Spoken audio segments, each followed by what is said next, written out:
Shalom. Ada sukacita, men.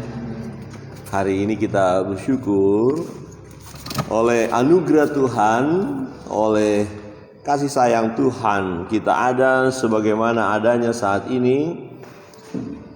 Bukan karena hebatnya kita, bukan karena kekuatan kita, tetapi semua karena kasih sayang Tuhan.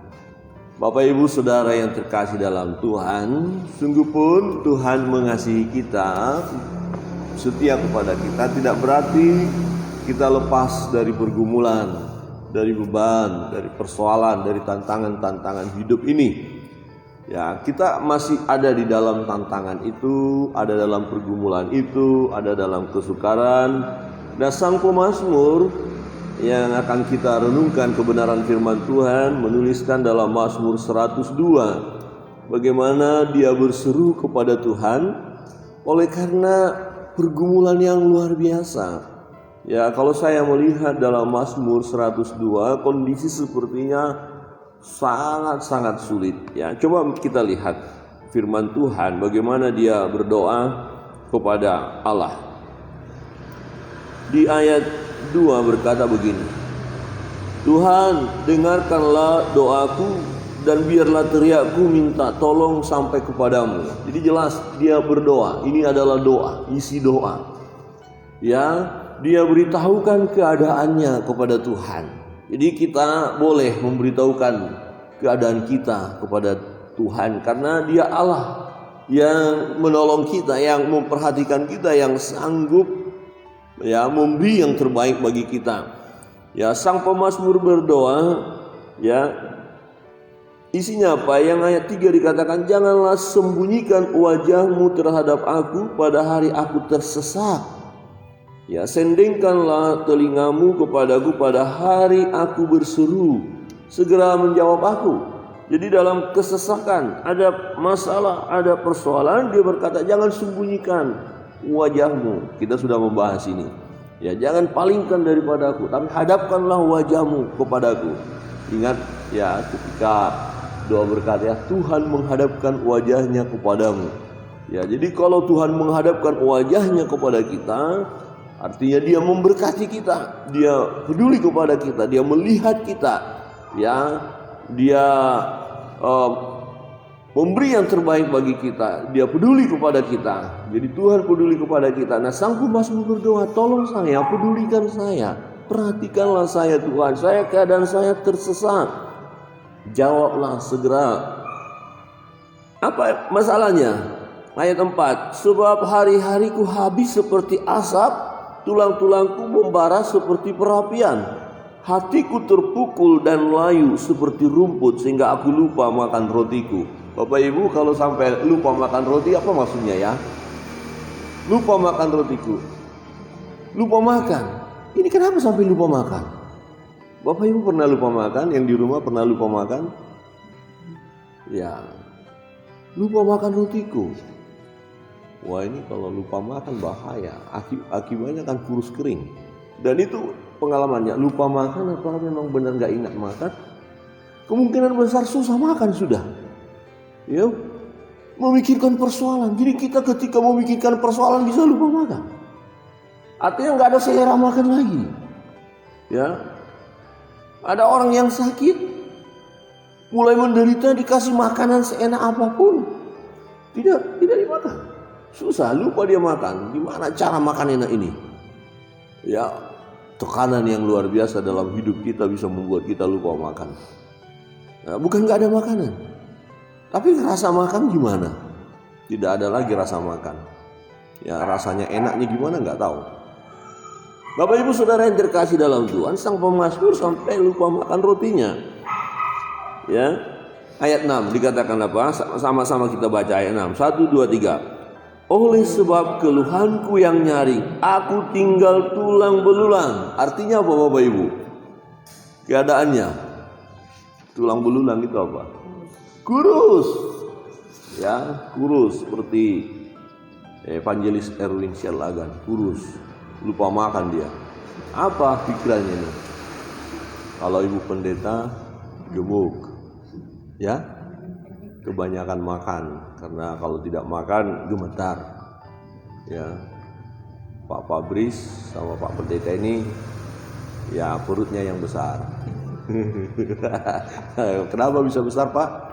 Karena masih ingat makan. Coba lupa makan bisa kurus kering. Bapak Ibu yang di rumah yang gemuk karena masih bisa makan. Coba kalau nggak makan, dijamin turun berat badan. Ya. Jadi Bapak Ibu dia kadang dikatakan apa itu penderita sekali ya. Tinggal tulang-tulang saja. Ya, ayat 7 kita baca sama-sama. 1 2 3. Aku sudah menyerupai burung undan di padang gurun, sudah menjadi seperti burung ponggok pada meruntuhannya. Runtuhan ayat 8. Aku tak bisa tidur dan seperti burung terpencil di atas soto. 9. Sepanjang hari aku dicela oleh musuh-musuhku, orang-orang yang mempermainkan aku menyumpah dengan menyebut namaku. Wah, ini dah. Dia menderita, susah. Oh, bagaimana kurus? Menderita kau, susah hidupmu. Alah, lebih baik mati saja. Wah, ini cercaan. Dan dalam pembacaan ini kita melihat memang dia mengalami musuh, dia mengalami pergumulan, dia mengalami tekanan yang luar biasa. Itu sebabnya dia berdoa. Dia terus berdoa. Dia terus berdoa dan percaya bahwa Tuhan tidak meninggalkannya. Ya, ayat 13 kita baca bersama-sama. Ayat 13. 1 2 3. Tetapi Engkau ya Tuhan bersemayam untuk selama-lamanya, dan namamu tetap turun-temurun. Namamu tetap turun-temurun. Engkau bersemayam, Engkau hidup, Engkau tidak berubah. Dan oleh karena Tuhan tidak berubah, maka sang pemazmur berdoa, berseru kepada Tuhan, yang memanggil nama Tuhan, berseru kepada Tuhan. Ya, ini yang harus ada dalam hidup kita, Bapak Ibu Saudara yang terkasih dalam Tuhan. Kita harus terus berseru kepada Tuhan. Sang pemazmur berseru kepada Tuhan. Dia percaya kepada Tuhan, kepada Allah yang hidup.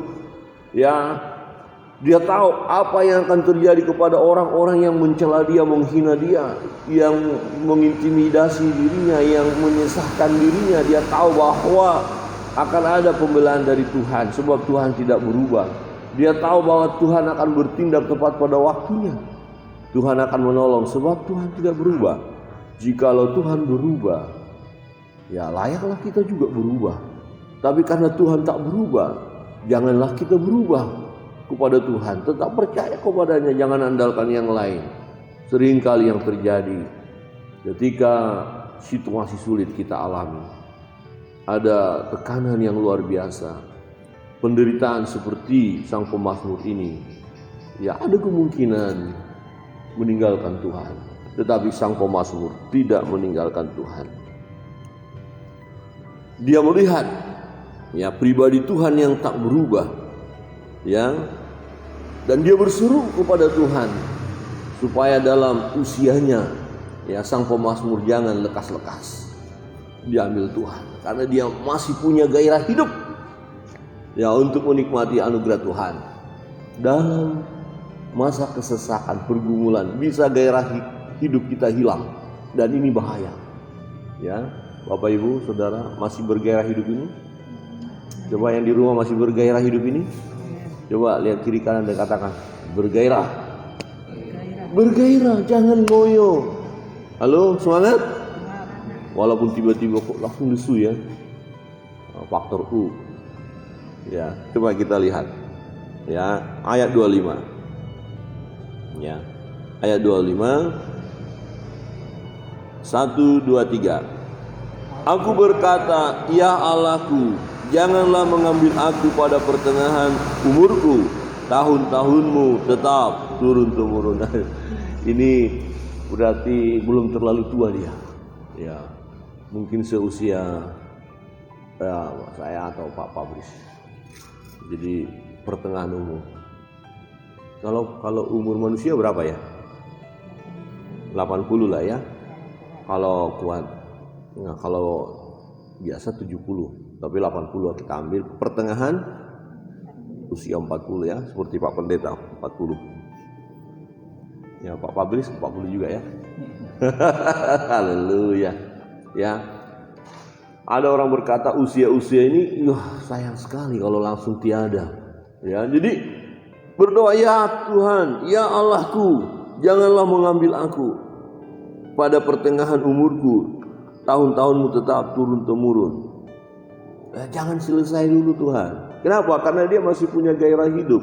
Nah, dalam keadaan ya tulang belulang, dikatakan karena lupa makan, bukan karena lupa apa, tidak ada selera makan lagi, susah, pengalaman itu pahit sekali, ada musuh, ada tekanan, ada orang yang menzolimi dia, mengintimidasi dia. Tapi dia punya gairah hidup.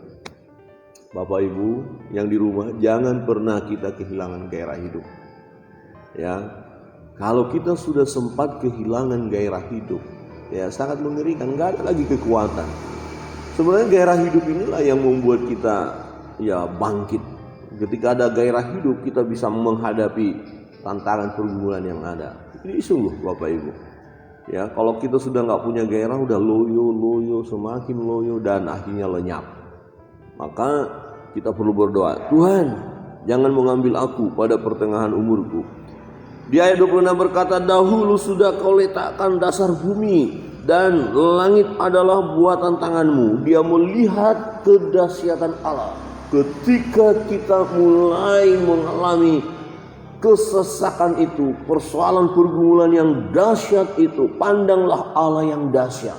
Pandanglah Allah Tuhan kita yang berkuasa. Dahulu sudah kau letakkan dasar bumi dan langit adalah buatan tanganmu. Semuanya itu akan binasa, tetapi engkau tetap ada.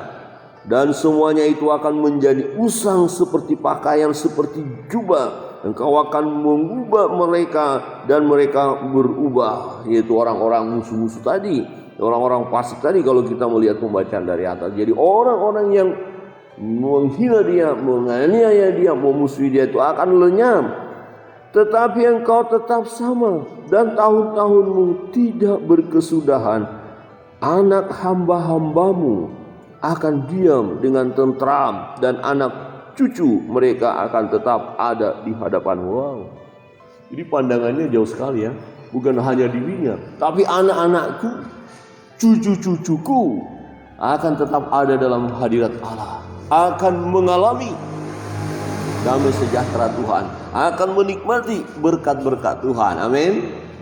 Anak-anak kita ada dalam berkat Tuhan. Jangan takut, jangan terlalu ketakutan dalam hidup ini, kegelisahan anakku nanti mau makan apa, anakku jadi apa. Serahkan kepada Tuhan. Serahkan kepada Tuhan. Tuhan punya rancangan tersendiri buat mereka.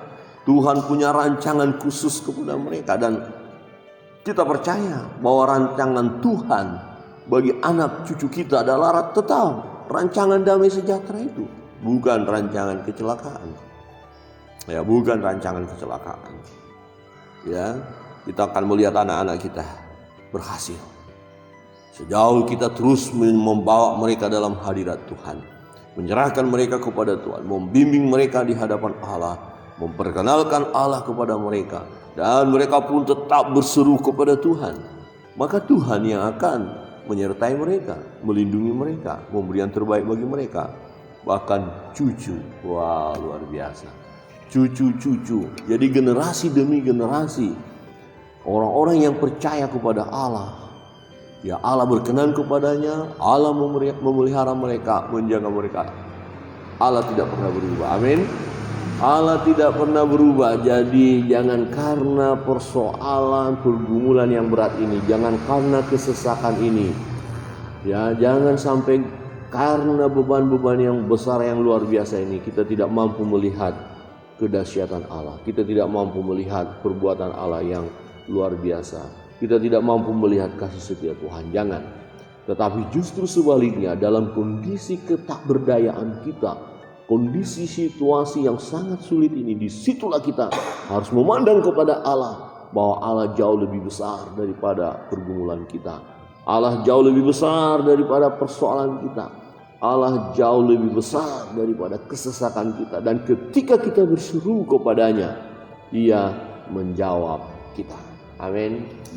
Doa-doamu tidak ada yang sia-sia. Doa-doa kita tidak ada yang sia-sia. Bapak, Ibu, saudara yang terkasih dalam Tuhan, doa orang percaya apabila dengan yakin didoakan besar kuasanya. Ada kekuatan baru. Tuhan menolong kami. Tuhan tolong saya. Tuhan sembuhkan saya. Yang sakit berkata, Tuhan sembuhkan saya. Saya bergairah hidup ini. Saya semangat walaupun masih sakit. Tapi aku tahu tangan Tuhan akan terulur untuk menjamahku. Aku akan sembuh. Aku akan pulih. Bergumul mengenai keuangan, mengenai pekerjaan. Aku tahu Tuhan, Engkau hidup, Engkau berkuasa, Engkau sanggup memberi yang terbaik bagiku. Pekerjaan Tuhan bukakan. Usaha bisnis Tuhan angkat kembali, Tuhan pulihkan. Ya, Tuhan pulihkan. Kita tinggal menunggu waktu. Jangan kecewa hidup ini. Jangan berputus asa. Jangan sampai kehilangan gairah. Tetaplah bergairah. Tuhan, aku mau hidup. Aku mau menikmati anugerah-Mu. Aku mau menikmati mujizat-Mu. Jemaat yang dikasihi Tuhan, Bapak Ibu Saudara yang dikasihi Tuhan, kita bersyukur memiliki Allah yang tak berubah. Dia setia, ya, Dia tahu segala sesuatunya, dan Dia hadir dalam setiap hidup kita. Dia memberi yang terbaik bagi kita. Tetaplah percaya kepada Allah Bapa, Anak, dan Roh Kudus, kepada Allah yang kita sembah di dalam nama Yesus Kristus Tuhan. Dia Immanuel, Dia bersama dengan kita. Kiranya kebenaran firman Tuhan menolong kita dalam setiap perjalanan hidup kita. Teruslah bersandar kepada Tuhan. Serahkan bebanmu, pergumulanmu kepadanya. Dia akan bertindak tepat pada waktunya. Dan Dia tidak pernah berubah. Apapun situasi yang kita alami, ya, suka duka silih berganti. Apapun situasi yang kita alami, tetap bersandar kepada Tuhan. Tuhan memberkati kita. Kita naikkan pujian, kemudian kita akan berdoa bersama-sama.